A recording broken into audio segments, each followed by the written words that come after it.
September 11th, 2020, an ambulance's seemingly routine journey through the German city of Düsseldorf was to prove a wake-up call for governments and institutions across the world.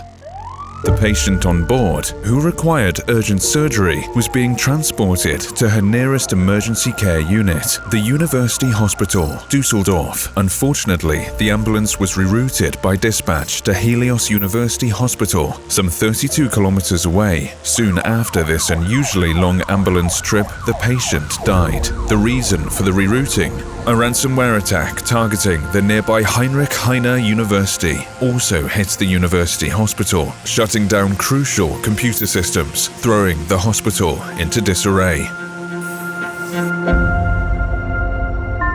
Reports soon followed that this incident may have been the first ransomware attack with lethal consequences.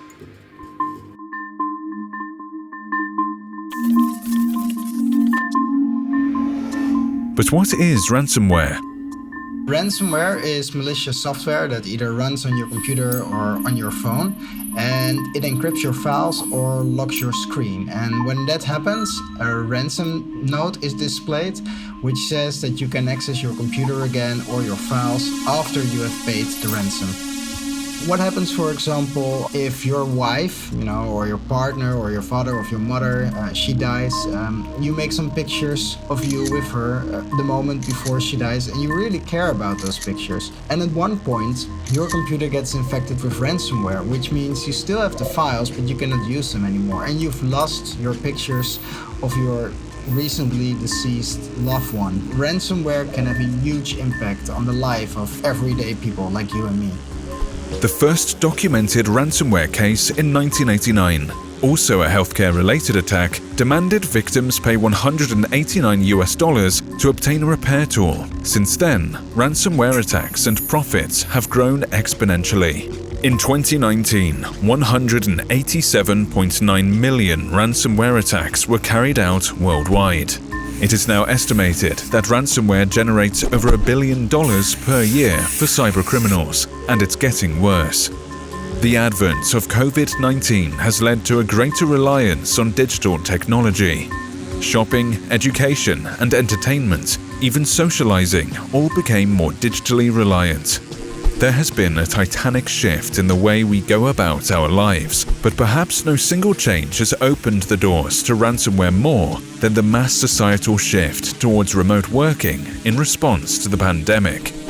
It didn't take long for cybercriminals to recognize the opportunity. In the first quarter of 2020, insurance group Beazley reported a 25% increase in ransomware attacks. Since then, a raft of organizations have found themselves struggling to keep their perimeter defenses secure, with hackers knowing full well that most organizations were not adequately prepared for the rapid mass migration of devices outside of their secure corporate networks. And now we see that also the vulnerabilities of the remote work are used for such ransomware attacks. The possibilities are huge, how people can get malware attacks. Cybercriminals also began capitalizing on people's strong interest in coronavirus-related news, enticing people to click links to download malicious software. Of course, ransomware, with its ability to generate immediate profit, was the weapon of choice. In North America last year, there were around 750 attacks on the healthcare sector, and during the pandemic, this number has risen continuously. Honestly, I was not very surprised. The different attacks were demanding lives probably also earlier in different other sectors. It's a different story if it was written somewhere or not, or was it published or not. In 2017, there was the WannaCry attack on the healthcare sector, and it's very clear that there was an upwards trend of attacks of this type. The most painful is that we are talking about hospital, we are talking about life science. They are in the focus of such attacks. It's only natural at a certain stage that there are going to be human costs to these sort of attacks, and the Düsseldorf case is a very clear demonstration of this. After months of investigation, the police concluded that the woman likely would have died regardless of which hospital she was admitted to.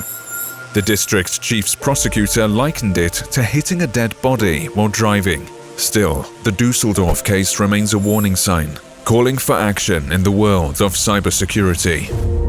According to the law, there was no causation, but that does not mean that the ransomware attack did not contribute sufficiently to the death of this woman. Governments, institutions, and companies are working hard to catch up with these cyber attacks, bolstering their investment in cybersecurity and implementing policies to fight back against ransomware perpetrators. In the wake of the events, the region where the attack took place is set to receive over 100 million euros in federal funds to improve IT security. But what can be done on an individual level? How can we keep ourselves safe? Make sure not to click on any suspicious emails. Always use strong and different passwords for each account and install the latest security patches. And in case that it goes wrong, make sure that you have backups installed on your computer. Just like in real life, to eliminate viruses, we use vaccines.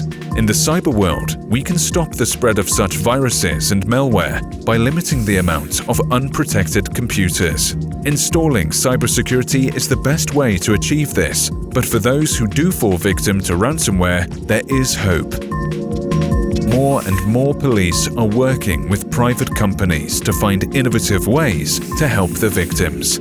So No More Ransom started as a project by Kaspersky Lab, McAfee, the Dutch police and Europol as a project where we really wanted to help victims of ransomware.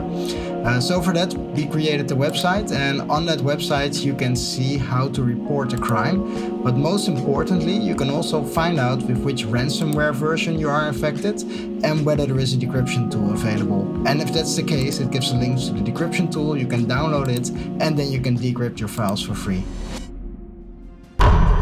In the Düsseldorf case, the local police were able to reach the hackers, having found the ransom note that had been left on one of the clinic's servers. They realized that the letter was actually addressed to the Heinrich Heine University in Düsseldorf, and not the nearby university hospital.